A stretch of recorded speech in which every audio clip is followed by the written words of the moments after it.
इश्क ने मुझको जगाया, जगा करो तू मुसीबत में बसाया। एकाएक इश्क ने मुझको जगाया, जगा करो तू मुसीबत में बसाया।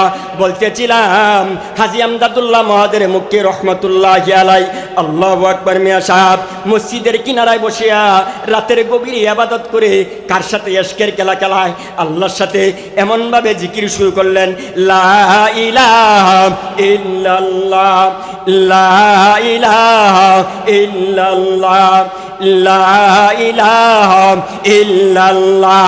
ইশকের খেলা টানতে টানতে বলেন, ইল্লাল্লাহ ইল্লাল্লাহ ইল্লাল্লাহ ইল্লাল্লাহ ইল্লাল্লাহ ইল্লাল্লাহ ইল্লাল্লাহ ইল্লাল্লাহ ইল্লাল্লাহ ইল্লাল্লাহ ইল্লাল্লাহ ইল্লাল্লাহ।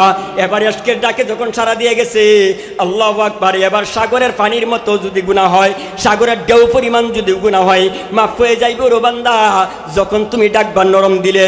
আল্লাহু আল্লাহ, আল্লাহু আল্লাহ, আল্লাহু আল্লাহ, আল্লাহু আল্লাহ। আবেগ নিয়ে যখন মওলানা ডাক দিবা, আল্লাহু আল্লাহ, আল্লাহু হাজিরিন, আল্লাহু নাজিরিন, আল্লাহু হাজিরিন, আল্লাহু নাজিরিন, আল্লাহু মাইয়ি। যখন এই ডাকটা মারবা, যখন বলতেছেন, কবি সাহেব বলেন, কয় সাগরের পানি পরিমাণ তোমার গুনাহ হয়ে গেছে, এই গুনাহ আল্লাহ তাআলা মাফ করিয়া দিবেন। এবার ইশকের খেলার ভিতরে রাত্রে ডুবিয়া ডুবিয়া আল্লাহরে যখন ডাক দেন, আল্লাহু আকবার। এক পর্যায়ে লাস্টে যায় বলেন, আইনে আল্লাহ, আইনে আল্লাহ, আইনে আল্লাহ, আইনে আল্লাহ, আইনে আল্লাহ, আইনে আল্লাহ। তার অর্থ হইল, আল্লাহ তুমি কোথায়, আল্লাহ তুমি কোথায়। এই কথা যখন ইশকের বলবা, তখন আস্তাগফিরুল্লাহর দুরূদ শরীফ পড়িয়া বান্দারে যখন দুইটা হাত উঠাইয়া আল্লাহর দরবারে বলবা, আল্লাহ আমি তো বড় অপরাধী, আমি তো বড় অপরাধী, আমি তো বড় গুনাহগার। এবার আমার বউ বাচ্চা সব রাখলাম অন্য ঘরে, আমার বাল বাচ্চা সব রাখলাম অন্য ঘরে, সম্পদ নাই, শুধু আমার সঙ্গে আছে তসবিটা আর আমার জামাটা আর আমার লুঙ্গিটা আর জায়নামাজটা, আর যে জমিনের উপরে আছি শুধু জমিনটা, আর কেউ নাই। এবার তোমার সাথে আমার সম্পর্কটা সুন্দর করিয়া বানাইয়া দাও। আমি তো বড় পাপী, আমি তো বড় গুনাহগার, কারণ তুমি তো বলেছো ওয়াল্লাযিনা আমানু আশাদ্দু হুব্বান লিল্লাহ, কঠিন মোহাব্বত দ্বারাই বানাইছো, মোহাব্বত দ্বারা বানাইছো। আমি তো মোহাব্বত থেকে দূরে সরে গেছি, এবারে নিজ নিজ আসিয়া তোমার দরবারে আত্মসমর্পণ করলাম, আমাকে মাফ করিয়াই দাও।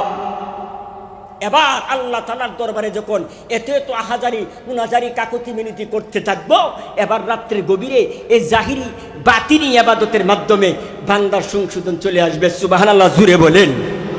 এই ইবাদতের মজা যখন আপনার অন্তরের ভিতরে লাগে যাবে, ইবাদত দ্বারাই আমার সৌন্দর্য চলে আসবে।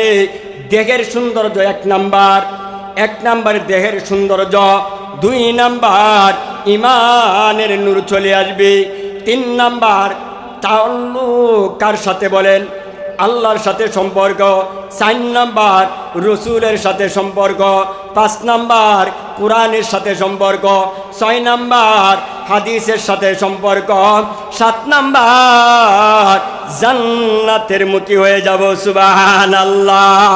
মজা তু হদকা हमको चुका दे, मजा तू हदका हमको चुका दे, तेरी आगी यार से दिल को चुड़ा दे। আল্লাহর পাগলগণ আল্লাহর কাছে বলেন, ও আল্লাহ, ইবাদতের মজা তো লাগে না, ইবাদতের মজাটা অন্তরে লাগাইয়া দাও, ইবাদতের মজাটা তো লাগাইয়া দাও। ইলিশের লেজে এক মজা, আরে মাঝখানে এক মজা, কল্লাতে এক মজা, ডিমে এক মজা। ও আল্লাহ, সব জায়গায় এক এক ধরনের মজা, কিন্তু ও ইবাদতের মধ্যে যে মজাটা আছে, ওই মজাটা আমার ইমানের সাথে জড়ো করাইয়া দাও, তাআল্লুক করিয়া দাও। এই ইবাদতের দ্বারাই যেন আমি আপনার দিদার লাভ করতে পারি। সুবহানাল্লাহ।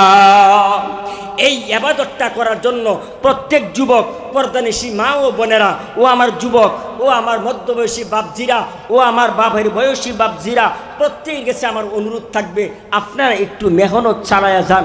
40-50 বছর হায়াতের ভিতরে যদি আপনার হায়াতটা কাটাইতে পারেন আল্লাহর রাস্তায় কিছু সময়, এই ইবাদতটা হবে আপনার নাজাতের সামান। সুবহানাল্লাহ, জুরে কোন।